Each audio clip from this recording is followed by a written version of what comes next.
nationwide protest against economic hardship. Although the agenda of today's meeting is unknown, it may be connected to the planned protest scheduled for 1st to 10th of August.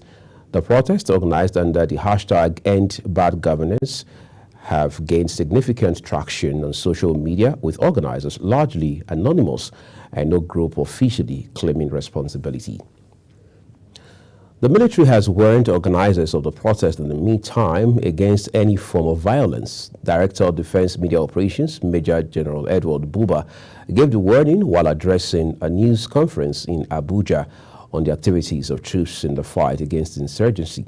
Kikelamo Okere completes the report. The Director of Defense Media Operation noted that although citizens have a right to ventilate their grievances and also protest as enshrined in the Nigerian Constitution, the military will, however, not condone any form of violence, gathering, or protest. He cited potential targets, including individuals with basic possessions, place of worship, businesses, and markets. Major General Buba urged citizens to recognize the unique circumstances surrounding the protest and call for calm, while allowing the government to address the situation and restore national prosperity. Citizens have a right to peaceful protest.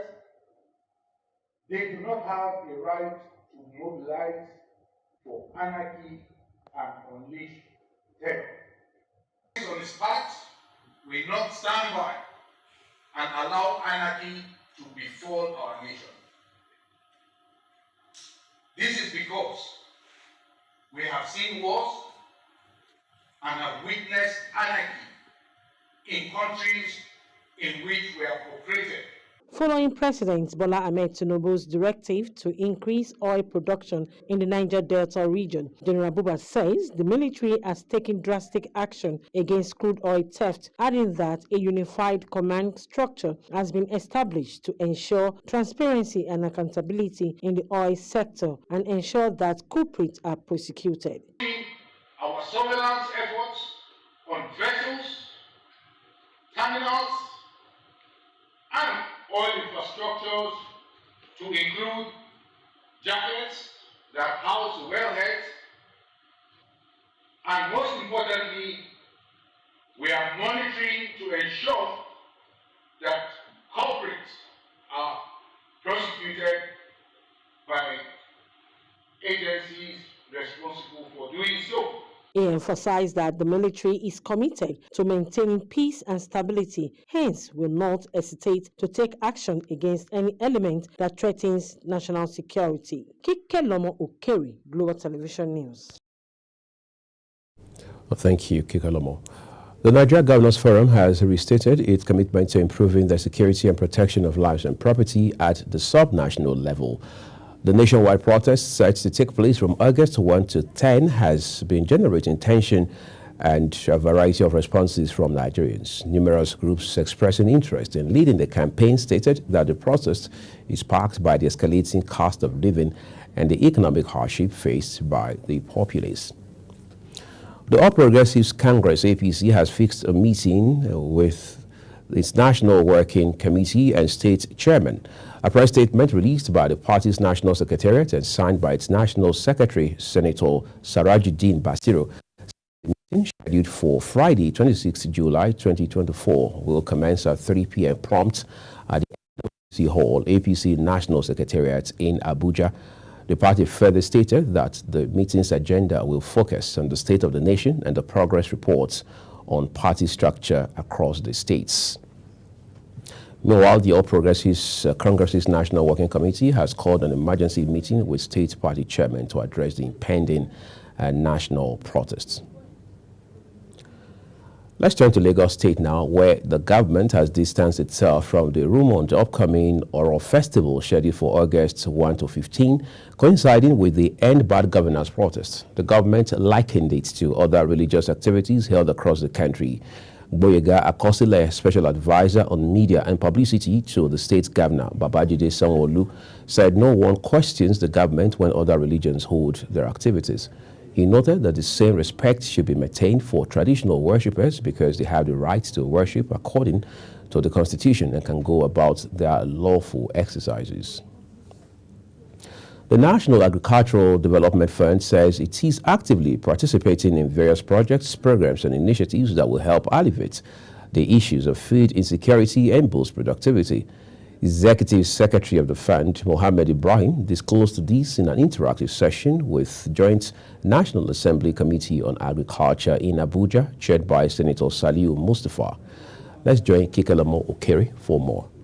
Despite the country's vast arable land and tech-inclined population, the agricultural sector has remained stunned due to lack of substantial financial support. The Executive Secretary, National Agricultural Development Fund, Mohammed Ibrahim, says the fund is investing the sum of 2.5 billion naira to partner with Niger State government, among other partnerships, for increased food production.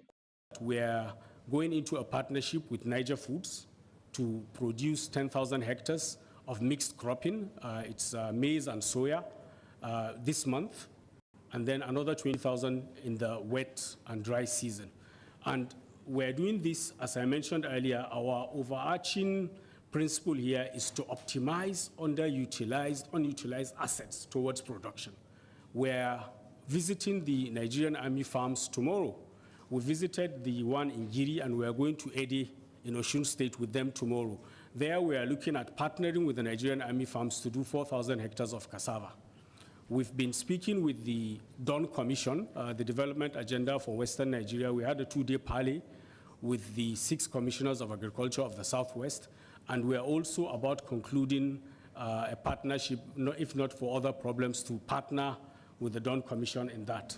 In his remark, Honorable Yusuf Baraje, representing Bozo Paikoro Federal Constituency of Niger State, says there is need to partner with research institutes, which he noted will have alleviated the epidemic that affected the production of food, particularly ginger. If you have been partnering with Ahmadu Bello University, maybe we will have remedied the epidemic that occurred in Kaduna State as it affects ginger production. Are you not thinking of how do we now revamp this research institute? How do we partner with them? Don't partner with people that are already, this is somebody that is dying. He needs your intervention. If you go to Mokwa, for instance, you have a large sum of land there, procured and was being maintained. There are structures by the Ahmadu Bello University Research Institute. We just allow those things to die. With this kind of fund, why don't we intervene to make sure that our research institutes come back to life?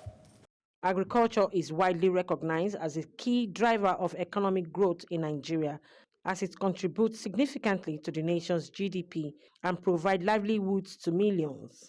Kikelamo Okere, Global Television News.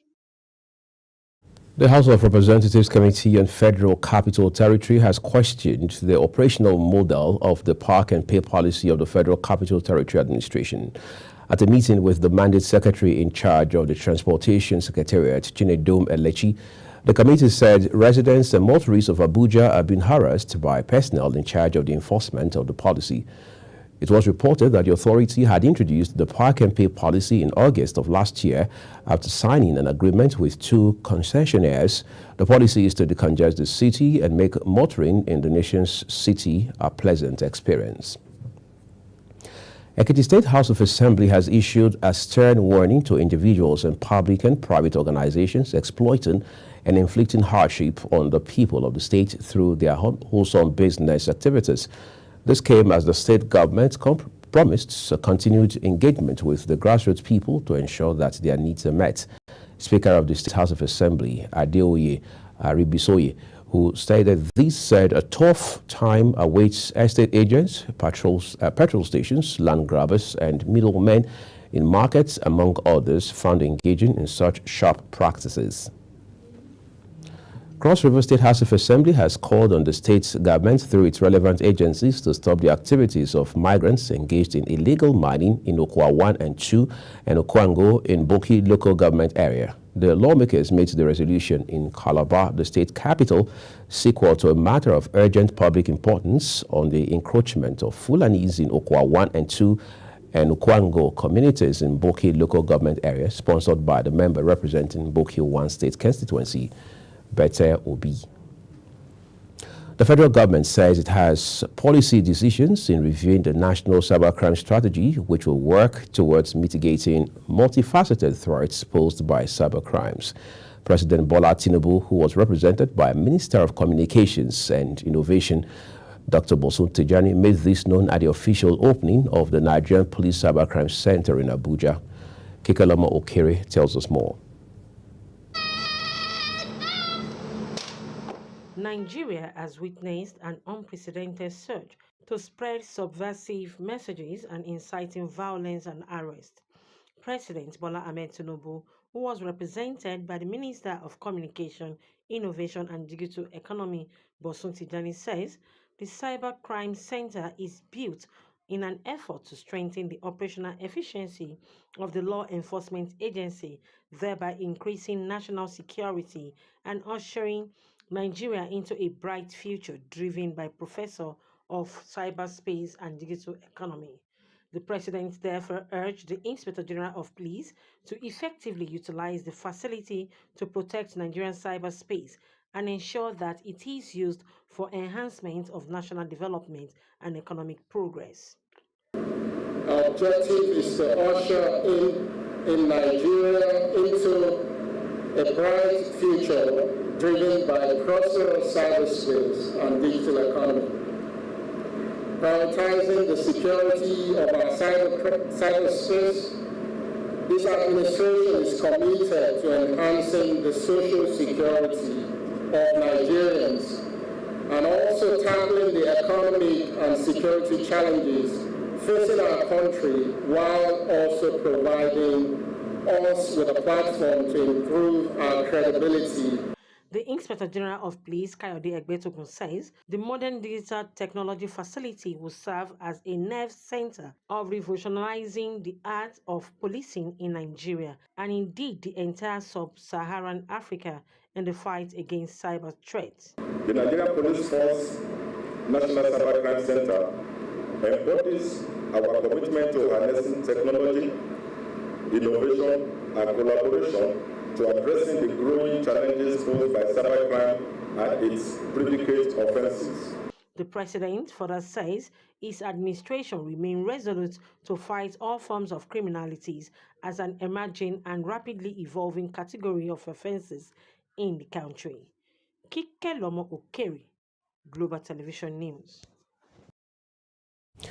Jigawa State Government has launched a statewide distribution of 3.2 million insecticide-treated bird nets and seasonal malaria chemo prevention campaign to tackle the menace of malaria. Governor Umar Namadi, who inaugurated critical needs to reduce malaria, a leading cause of morbidity and mortality in the state. He emphasized that the initiative government giving quality and affordable health care to the residents of the state, highlighting the economic advantages of reducing malaria. The governor noted that decreased treatment costs and enhanced productivity are among the benefits. Plateau State government has warned citizens of the state that cholera remains a significant threat to human lives, particularly in areas with inadequate water supply, sanitation, and hygiene. Program Coordinator of the Plateau State Sustainable Urban and Rural Water Supply, Sanitation and Hygiene Program, Jonathan Malan, stated these while addressing journalists in Jos, the state's capital. As a result, Malan said the state has taken a big step to prevent cholera outbreak in the state following reports of the prevalence of the disease in 33 states across Nigeria. You're watching News Express coming to you live from Nigeria's capital, Abuja. We are on DSTV channel 365 and Star Times channel 276. Kindly follow us across all social media platforms using Global TV NG and other handles as you now see on your screen. When News Express returns, a Russian military helicopter crash kills crew members. We'll bring you those details and more stories behind the short break. Please do stay with us.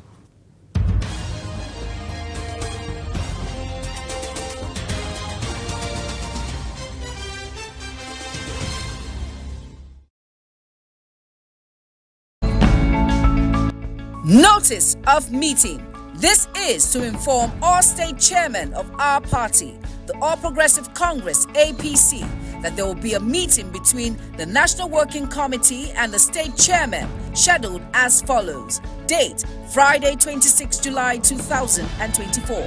Time, 3 p.m. Venue, National Working Committee Hall, APC National Secretariat, Abuja. Agenda, State of the Nation. Progress report on party structures in the states. Please note, attendance is compulsory for all state chairmen of the party. Signed, Senator Surajuddin Ajibola Basiru, PhD, National Secretary.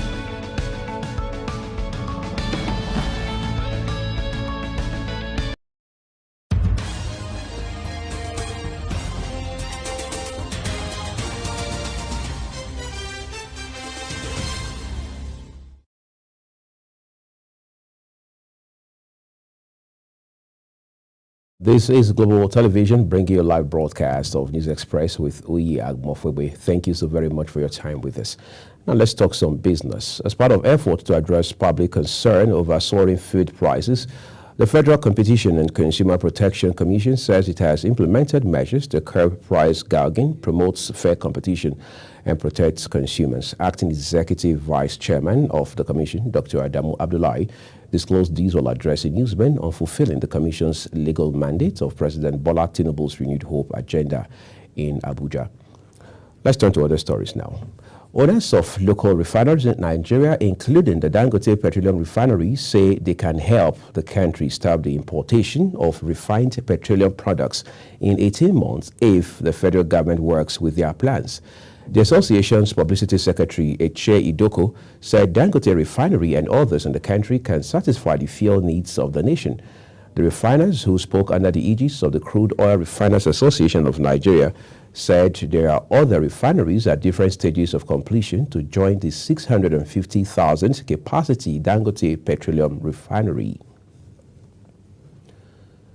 The Manufacturers Association of Nigeria has appealed to the management of the Nigeria Ports Authority, NPA, for more waivers to utilize the Calabar port. They made the call when the leadership of the association paid a familiarization visit to their facility as a way of fostering closer collaboration in Calabar. The acting chairman of the Cross River and Akwa Ibom State branch of Manufacturers Association of Nigeria, Hussein Umar, said there are many manufacturers in both states eager to utilize the services at the Calabar ports. And now to the foreign scene. The pilot who survived a deadly plane crash in Nepal was saved after his cockpit was sheared off by a freight container seconds before the rest of the aircraft crashed in flames. Captain Manish Ratna Shakya, the sole survivor of the disaster that killed 18 people at Kathmandu Airport, is being treated in hospital. A Mi-28 military helicopter has crashed in an uninhabited area of southwestern Russia, killing entire crew. The Mi-28 crashed in the Kulaga region with all the crew dead. Preliminary information says a technical malfunction caused the disaster. 2 ships have sunk, one of which was carrying millions of liters of oil after a typhoon swept through Taiwan and Philippines, leaving 25 dead and hundreds injured. China has raised the alert status of its coastline in preparation for Typhoon Gemi to strike, with the storm's center now approaching Fujian province. It is the strongest typhoon to hit Taiwan in 8 years when it struck overnight, with gusts killing up to 3 people, although it is now weakening. A 24-year-old man has been charged with attempted murder over the stabbing of a British soldier earlier this week. Detectives investigating the serious assaults of a soldier in Gillingham have charged Anthony Essen in court. A police officer has been suspended after a video circulated online of a man being kicked and stamped on at the head at Manchester Airport. Greater Manchester Police confirmed an officer had been removed from all duties after a thorough review of further information of the incident, which took place on Tuesday. And now let's get some excitement from the world of sports. Manchester United have included Jadon Sancho, their 29-man squad, for their preseason tour of the United States, but defender Tyrell Malacia has been left out. The Red Devils announced the traveling party that jetted off to the U.S. ahead of eye-catching fixtures against Arsenal, Real Betis, and Liverpool. And away from football, Andy Murray has withdrawn from the tennis singles at the Paris Olympics, but will still take part in the doubles. The British former world #1, who will retire at the end of his 5th Games, has still not fully recovered from back surgery he had last month. He believes the men's doubles, where he is playing with Dan Evans, offers his best chance of another medal. An assistant coach and an analyst with the Canadian women's football team were sent home from the Olympics. Head coach Bev Priestman also announced she will take no part in the opening game of Canada's gold medal defense against New Zealand. The decisions come after a staff member was detained by French authorities for flying a drone over a New Zealand training session this week in Saint Etienne. As we end the Global TV News Express, let's take a look again at some of our major stories. President Bola Tinubu and governors elected on the platform of the All Progressives Congress are in a closed-door meeting over a nationwide protest. In business, Dangote and local refineries move to end fuel importation. On the foreign scene, Russian military helicopter crash has killed all crew members. And finally, in sports, we told you Andy Murray has withdrawn from Olympics tennis singles. And that's our full package here on News Express, and it came to you live from Nigeria's capital, Abuja. We're on DSTV, channel 365, and StarTimes, channel 276. Kindly follow us across all social media platforms using a Global TV NG and other handles as you now see on your screen. I am Uyi Agmofegwe. At top of the hour, it will be time to join Anthony Momodu to bring you the desk. Do stay with us.